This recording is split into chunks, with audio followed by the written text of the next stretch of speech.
लियो, एक युवा शेर जो अपनी ताकत और गर्व पर गर्व करता है, जंगल का राजा बनने का सपना देखता है।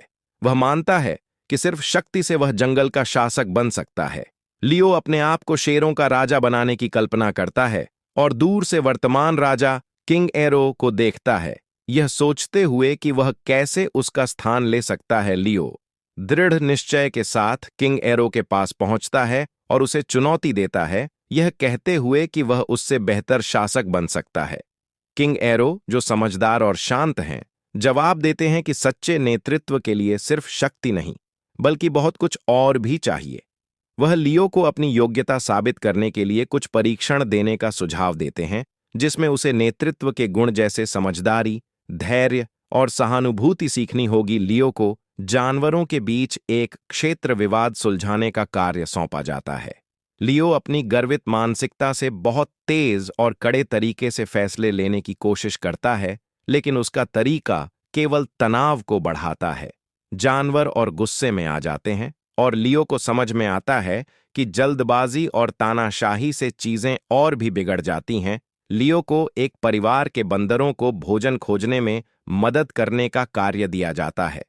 वह आत्मविश्वास के साथ निकलता है, लेकिन उसकी मदद में सहानुभूति की कमी होती है। वह जल्दी से जो भी भोजन मिलता है लेकर आ जाता है, बिना यह सोचे कि क्या वह बंदरों के लिए उपयुक्त है। बंदर उसे भोजन स्वीकार नहीं करते, जिससे लियो फ्रस्ट्रेट हो जाता है।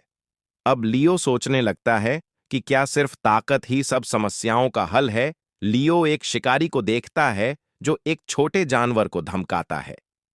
लियो अपनी शक्ति और साहस का प्रदर्शन करते हुए शिकारी को हराने के लिए कूद पड़ता है, लेकिन उसकी अधिक आत्मविश्वास के कारण वह असल समस्या को नहीं समझ पाता।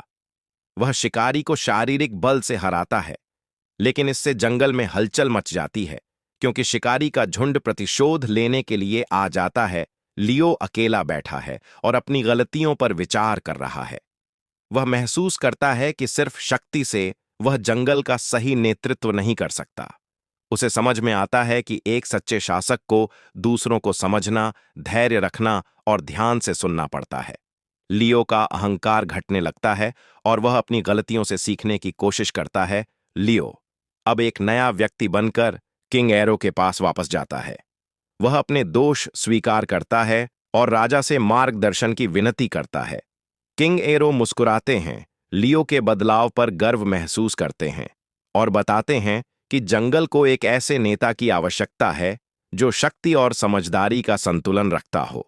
लियो अब सिंहासन पर नहीं बैठता, बल्कि एक संरक्षक और सलाहकार के रूप में कार्य करता है। अपनी नई समझ से जंगल को शांति की ओर मार्गदर्शन करता है। लियो का परिवर्तन पूरा हो चुका है। जंगल अब लियो के नेतृत्व में समृद्ध हो रहा है, जहां जानवर उसे सिर्फ उसकी ताकत नहीं, बल्कि उसकी समझदारी और सहानुभूति के लिए भी सम्मान देते हैं। जंगल अब शांति से फल फूल रहा है और लियो अपने नए नेतृत्व में मार्गदर्शन कर रहा है,